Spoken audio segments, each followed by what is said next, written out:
Friends, LCD డిస్ప్లేకి AMOLED డిస్ప్లేకి difference ఏంటో ఈ short video అయితే కనుక్కుందాం.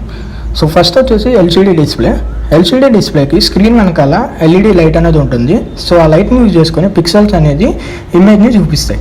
సో మనకి ఎల్సీడీ డిస్ప్లేలో మైనస్ ఏంటంటే ప్యూర్ బ్లాక్గా కనపడకపోవటం అండ్ కొంచెం గ్రేష్గా కనపడటం లాంటి అయితే అవుతుంది అన్నమాట. బట్ మనకి ఏంటంటే ఎల్సీడీ డిస్ప్లేలో అడ్వాంటేజ్ సన్లైట్లో బాగా కనిపిస్తుంది అండ్ కాస్ట్ కూడా చాలా తక్కువ. అది మనకైతే మాత్రం. అండ్ AMOLED డిస్ప్లే దగ్గరకు వస్తే ప్రతి పిక్సెల్ కంటూ ఓన్గా లైట్ అనేది ఉంటుంది. బ్యాక్గ్రౌండ్ ఎలాంటి లైట్స్ అనేది ఉంటుంది అన్నమాట ఎల్సీడీ లాగా. సో దీనివల్ల ఏంటంటే మనకి ప్యూర్ బ్లాక్గా కనపడటం అండ్ మనకి కలర్స్ కూడా చాలా వైబ్రెంట్గా అయితే కనిపిస్తాయి. ఎందుకంటే సీన్గా తగ్గట్టు పిక్సెల్స్ ఆన్ అండ్ ఆఫ్ అనేది అవుతుంది అన్నమాట. సో దీనివల్ల ఏంటంటే మూవీస్ సిరీస్ చూసేటప్పుడు మనకి AMOLED డిస్ప్లే అనేది మంచి ఎక్స్పీరియన్స్ అనేది ఇస్తుంది. అండ్ ఆల్సో ఇంకోటి ఏంటంటే బ్యాటరీ అనేది మనకి సేవ్ అవుతుంది.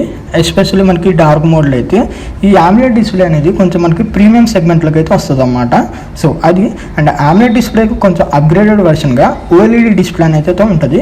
సో ఈ OLED డిస్ప్లే అంటే ఏంటంటే మనకి సో AMOLED డిస్ప్లే కంటే కొంచెం OLED డిస్ప్లే అనేది కొంచెం అప్గ్రేడ్గా ఉంటుంది అన్నమాట. కొంచెం ఫాస్ట్గా ఉండటం అండ్ ఇంకా బ్లాక్గా కనపడటం, మంచి కలర్స్ వైబ్రెంట్గా కనపడటం లాంటి అవుతుంది అనమాట. సో ఈ OLED డిస్ప్లే AMOLED డిస్ప్లే పక్కన పెడితే తప్ప ఈ రెండింటి మధ్య డిఫరెన్స్ అనేది కనుక్కోలేము. సో అది ఇంకా మీకు సింపుల్గా చెప్పాలంటే ఎల్సీడీ అంటే ఒక రూమ్ మొత్తానికి ఒకటే పెద్ద ఎల్ఈడి లైట్ పెట్టడం. AMOLED అండ్ OLED అంటే ఆ రూమ్లో ఉన్న ప్రతి సీట్ కంటూ ఒక లైట్ పెట్టడం. సో దాన్నే మనకి AMOLED display and OLED display అని అయితే అంటారు. సో ఫైనల్ కంక్లూజన్ ఏంటంటే మనకి సో ఒకవేళ మీరు మూవీస్ సిరీస్ బాగా చూసే వాళ్ళు అయితే మాత్రం AMOLED ఆర్ OLED డిస్ప్లేకి అయితే వెళ్ళచ్చు.